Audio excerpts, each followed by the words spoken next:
Now, one thing I like about this book is I think it's very honest, because the way it's written and all that. And what touched me was when I read the letter your daughter wrote to you,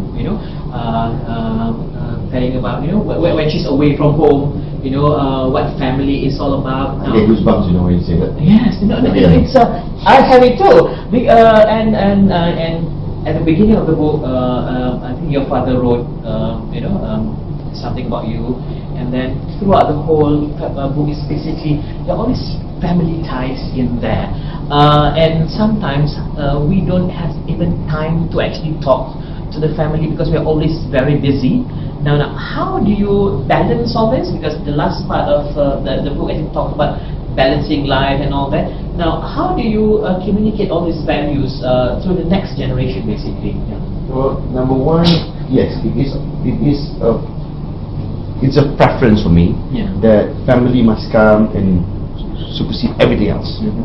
Because my father and my mother did that with me, and I became me. Right. I think then therefore I have a responsibility for me to help make sure that the next legacy, and I have to start with my family first. I have to make sure that my kids become what they become. They should be the best that they can be. Then when I can do that with my family in an expanded radius, I can then translate it to my community, and therefore then to my country, and therefore to the earth, for example. So that's my little contribution, which I think it's like a drop in the ocean and resonates. So if I can translate some of that in the way I live, hopefully my children will be able to translate it in the way they live, for the next generation. And I think if everybody has that sense of not just responsibility, but a sense of pride or sense of honor, that's something which is what you leave behind, because life is temporary. And max what, I live 63 years perhaps, but if you were to, just the day before you die, someone were to ask you, have you had a fulfilling 63 years? What is it that you have done during the life that, during this short tenure, that you could able to tell me a report card now that you have done, and you can say, I'm proud and I've done this. So some of that translation is through what you leave behind, and that to me is the next generation of my children, and therefore it's worthy of an investment of your time and resources and money and all that. Okay, now there's one chapter that says encourage off-tangent thinking, become your own devil's advocate, and we don't do that often. And I think Malaysia as a whole, or we are changing. How do you see this? And what skills do you need to actually do this? Well, if we want to put in one word, probably be called knowledge. And that's something which I think a lot of the kids need to probably realize when they are told to go to school. It's not just what the school can offer, because it's just a subset of what knowledge of life is going to be to help to equip them for them to live their life. And that's something which I think I was blessed, because I have a father who was at one end knowledgeable in not only just in what he does as a judge, but also in life.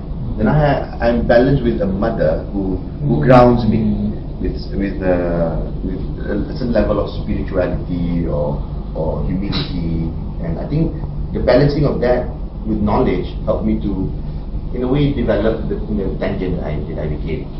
And when as I grew up, I understood that I hated the fact that everyone, well, my belief is 90 to 95% of people are followers. They say go left, go right, go right.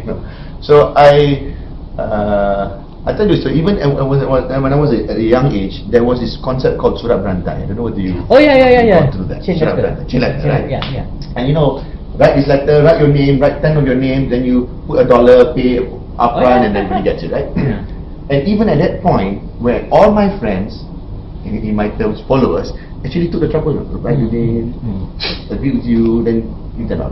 Then I started thinking, the guy who created that, the first guy who created that must be a multi-millionaire, because there are a lot of people who just believe in that as a concept. Some of pyramid multi-level now. So I said, what if I were the guy who created it? So I sort of like refused to conform. I sort of refused to, because it's being subjected to another man. Right. And I don't think it's, and I wrote in this book and this is a book which I love. if it's man-made, Yes. it's meant to be improved. Yes. It's meant, it's not that it can be improved. Yes. It's meant to be improved. Yes. So you can't improve it if you merely follow. You have to start trying to ask the right questions, and that can only happen with knowledge. Okay, Datuk, thank you so much. Thank you so much for giving me the time to actually interview you on this. The reason why I decided to come and see you, because I felt that this work is really honest. I've done lots of interviews in my life, and I've done this for the last 23 years. But when I walk out of your office today, I am one really inspired man, because I think you've inspired me in lots of things that you wrote in this book. Thank you. And I think that's why I like actually being a journalist, because some days you get to meet really, really great people, and I think you're one of them, man. Thank you for giving me this opportunity. Thank you. Thank you so much. Pleasure, always. Yeah. Thank you. Thank you to my editor today. Is also cameraman AK Shafizan Johari. You don't tell people to go buy the book from me. Oh yes, yes. Okay, please. It's number one at at MPH at the moment. So you need to go buy the book. Thank you.